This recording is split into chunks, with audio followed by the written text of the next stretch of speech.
कर्मों का फल उसी जन्म में क्यों नहीं मिलता है। एक बीमार विकलांग बच्चा गरीब के यहाँ पैदा होता, उसको पता भी नहीं होता कि किस कर्म का फल उसे मिल रहा है। तो सुनिए, ऐसा नहीं है कि इस जन्म के हर कर्मों का फल अगले जन्म में ही मिलेंगे। इस जीवन में कुछ पिछले जन्म के कर्मों का फल होता है तो कुछ इस जन्म के। उदाहरण के लिए, जैसे आप वर्तमान जन्म में किसी आदमी की हत्या कर दे तो उस पाप का फल आपको इसी जन्म में मिल जाएगा। सरकार आप पर तुरंत कार्रवाई कर देंगी। अब कुछ पापों का फल अगले जन्म में मिलता है। उसका एक कारण यह भी होता है कि जैसे कोई पाप या पुण्य बनता है तो उसमें एक से अधिक लोगों का संबंध होता है। तो अब जैसे कोई व्यक्ति पृथ्वी से चला गया जिसके साथ मिलकर वो कर्म हुआ था, तो इस कारण अब उस जन्म में उस कर्म का फल मिलेगा जब दोनों लोग साथ होंगे। अब तीसरा कारण यह भी है कि कर्मों का फल ग्रह दशाओं के हिसाब से मिलता है। अच्छे ग्रहों की दशा में मनुष्य को अपने पुण्यों का फल मिलता है और बुरे ग्रहों की दशा में पाप कर्मों का फल मिलता है। अब किसी की बुरे ग्रह की दशा आई ही नहीं तो उसे पापों का फल अगले जन्म में ही मिलेंगे। किस्मत सितारों में छुपी है। अमूमन लोग जन्म कुंडली के ग्रहों की उच्च नीच स्थिति पर विश्वास नहीं करते हैं, लेकिन जब सफलता नहीं मिल पाती तो वह भाग्य को दोष देना शुरू करते हैं। अक्सर देखा जाता है कि जब आप किसी नए काम को करने जाते हैं तो आपको कई बार असफलता मिलती है। बार बार प्रयास करने के बावजूद आप सफल नहीं होते। अंत में आप कहते हैं कि मेरी तो भाग्य ही खराब है जिसकी वजह से असफलता मिल रही है। आप ही के पूर्व में किए गए कर्मों का रूप ग्रह नक्षत्रों के माध्यम से जन्म कुंडली में दिखाई पड़ता है। भले ही हम इस बात को माने अथवा ना माने, प्रत्येक कर्म का फल उसी समय नहीं मिलता।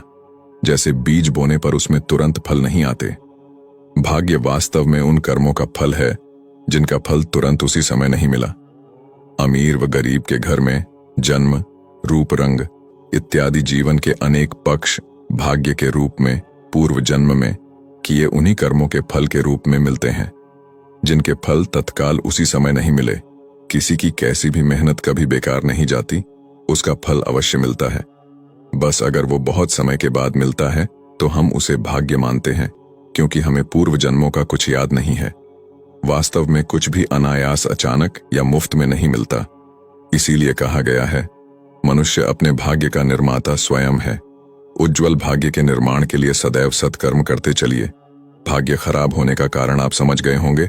उम्मीद है आप वर्तमान में अच्छे कर्म करेंगे, जिससे आपका भविष्य अवश्य ही उज्जवल होगा। और इसके लिए सबसे आपको पहले कर्म फल का सिद्धांत क्या है, यह समझना जरूरी है।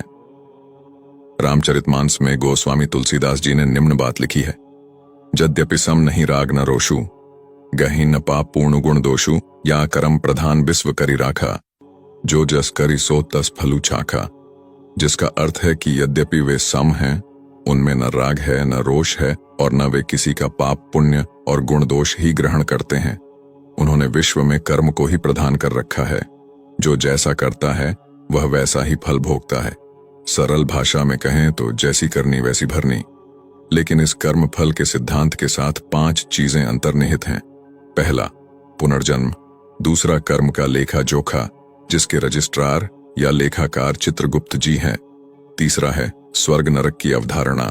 चौथा, कर्म का फल पकने में समय लगता है और यह कई बार वर्तमान नहीं बल्कि अगले जन्मों में मिलता है। पांचवा है आत्मा की अनश्वरता।